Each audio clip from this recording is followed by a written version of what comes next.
Hi everyone, welcome back to Initial Thoughts, a series in which we talk about films as and when they're released. Today's film we're talking about is House of Gucci, directed by Ridley Scott. It stars Lady Gaga, Adam Driver, Al Pacino, Jeremy Irons, Jared Leto, and Salma Hayek. So with the cast I've just mentioned, you can imagine that the calibre of acting in this film is certainly at a high level. I mean, that list alone is some of the greatest actors working today.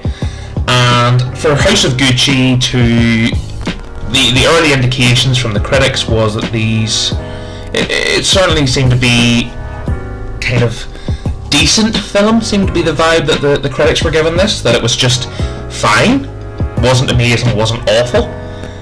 I certainly went in with a bit of skepticism for this, but also, you know, you want to go into a movie, you want to make your own opinions, and that certainly is where I was. I wanted to see it for myself and see which side of the line I fall on. And I thought I should start the review here, the initial thoughts on really, let's talk about what I liked in this film first. That's about it. No, it's not that bad, but there is so little to really... Okay, so the acting is good. The list of actors, you're not going to get bad performances out of them, you just aren't. They're even in terrible situations and terrible scripts and terrible plots, those guys are always going to deliver. Lady Gaga is good in this film. You've probably heard that already from a few people. Lady Gaga's good.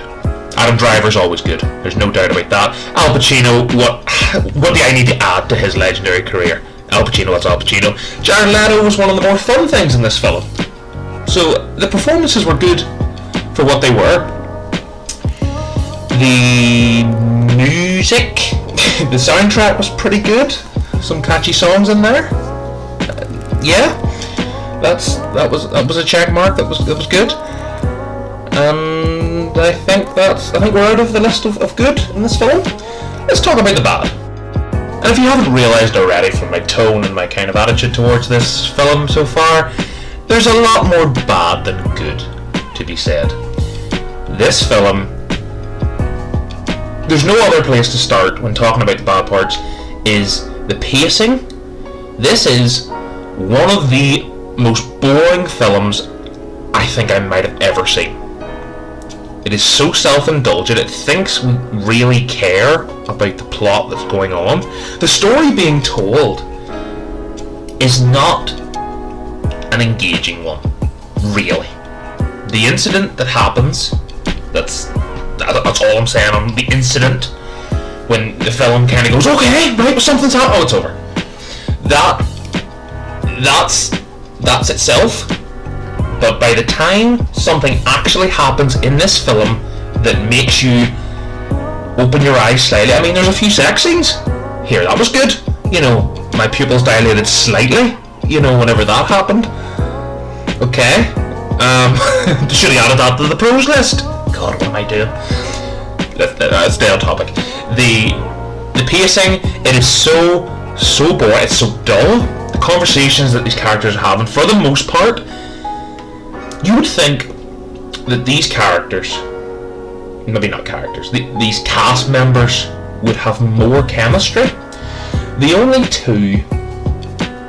two characters in this that really brought a bit of any kind of charisma, because this is not a dig at Adam Driver, this is absolutely the character he plays in this, and he can play emotional, but when Adam Driver plays stone-faced, emotionless Adam Driver, he needs to have a supporting cast that really brings the parallel, or maybe, no, the parallel is not the right word, the contrast of his emotion in the time to his emotionless nature in some films can amplify other characters, and you would think that him being like this would amplify Lady Gaga, but Lady Gaga, for her performance, is great. Like, I have to say, she is good. She is good. Maybe great slightly, because we're not talking Stars Born levels here. Like, she's absolutely fantastic in that, and Adam Driver's absolutely fantastic, and probably the best example of him is Marriage Story. You know, that's there too. I mean, didn't they win Oscars for both of them? Oh no, Adam Driver didn't, wasn't it? He was Joaquin Phoenix that year. But he was close. He was close, and he probably deserved an Oscar in another year. You know, they have great performances in them, and they certainly were at a decent level here. But they didn't. I didn't find that any character brought another character up. I don't think any kind of interaction between characters made them more interesting. Actually, the more you listen to these characters, you were like, right, well, I just don't like anybody in this film. No character, no part of the story is like, this is where I want to latch on to. Nobody's relatable. Everything is very elitist. You know, everybody's so rich that they don't even know what to do with it, and it's just rich people arguing over who wants to be the richest. You know, it's not a film where you can come in and go, okay, well, I relate with that character. Nobody is the enabling character here, and it just seems like such a waste. Like, you have, and I will keep harping on about this, you have that's one of the best assembled cast that you could have in Hollywood today. Lady Gaga, Adam Driver, like, I'll just go through the list again. Al Pacino, Jared Leto, like, all of these people, they're all Oscar winners, or may as well be Oscar winners. We are talking creme de la creme here, and what you get is bore de la bore, because there was nothing. And when something finally happened and the film ended, we were like, okay, right, time to go. Thank God that's over. That's how it felt. 2.5 hours of build up to something that wasn't a payoff. I mean, I didn't know the real life story. Obviously, it's based on a true story, which I know now. Didn't know or didn't care. It wasn't like this is a story that lives the stand of time. Not everybody knows, oh my God, isn't this Gucci story? That's so memorable. I can't even speak. So memorable.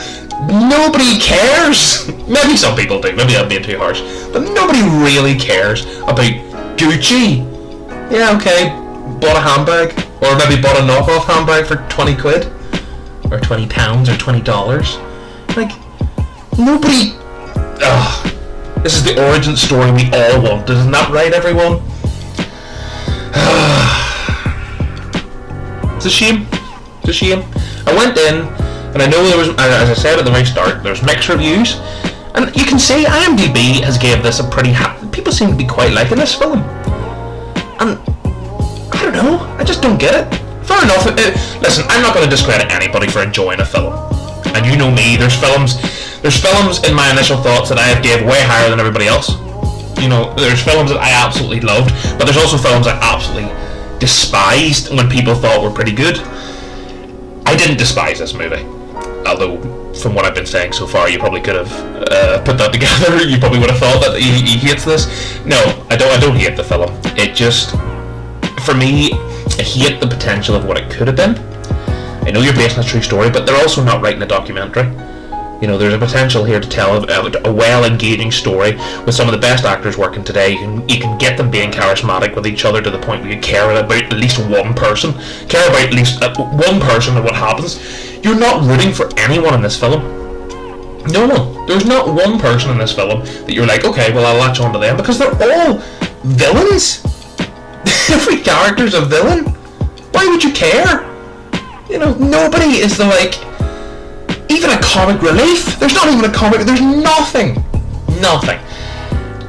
I don't know what else to say about this film. I could go into the finer details about the acting points, or, you know, the cinematography. Some of the shots are pretty good. You know, we're talking like, you know, they're in beautiful locations in Italy and things like this, and New York and stuff like that. I mean, okay, but that would have been great in a better film. But I don't know. Maybe I'm being really harsh here. I don't discredit someone that would love this film. Maybe they really are engaged with the story. But you know me, I'm not totally against slow dramas. I mean, if you get a chance, go and watch my review of Spencer, which is actually, you could argue it's a slower film than this. But I didn't dislike it the way I like this one, or dislike it the way I dislike this one. Yeah, it's a strange one. I thought I would probably come out thinking this film was okay, but I didn't, and it's quite disappointing. So anyway, let's give it a rating. IMDb gave it a 7. You must be joking. It's not getting that. It's getting a 5. It's getting a 5 because the acting performances are fine. It's not getting to the point where it's a degrading score. 5 out of 10, middle of the park. I mean, yeah, it's 5 out of 10. Yeah, I don't get the love for it, but it's also not the worst film in the world either. It's just boring. It's just boring. If that's your kind of thing, you might love it. But for reference, I went with my mother to see this. She fell asleep halfway through. Another girl just to the right of me, she was asleep. Another girl just the row in front, she was asleep. So we had 3 people snoozing in this film, and I was not far behind them because I was feeling tired too. That's my review of this film. Nearly fell asleep. Was glad when it was over. That's House of Gucci. House of Gucci, not so Gucci. That's funny. That's not. Yeah. Okay. I'm gonna go. If you enjoy listening to me rant for a change about House of Gucci, and you want to hear me talk about other films, hopefully more engaging films, a subscribe and a like and a kiss would be so lovely. Big hugs to everyone, big love to all of you, and I will hopefully, fingers crossed, see you in the next one. Bye guys. Thanks for taking the time to watch this video. Before you go, here are some of my other videos. For updates and information on upcoming videos, the best place to find us is my Twitter. Much love everyone.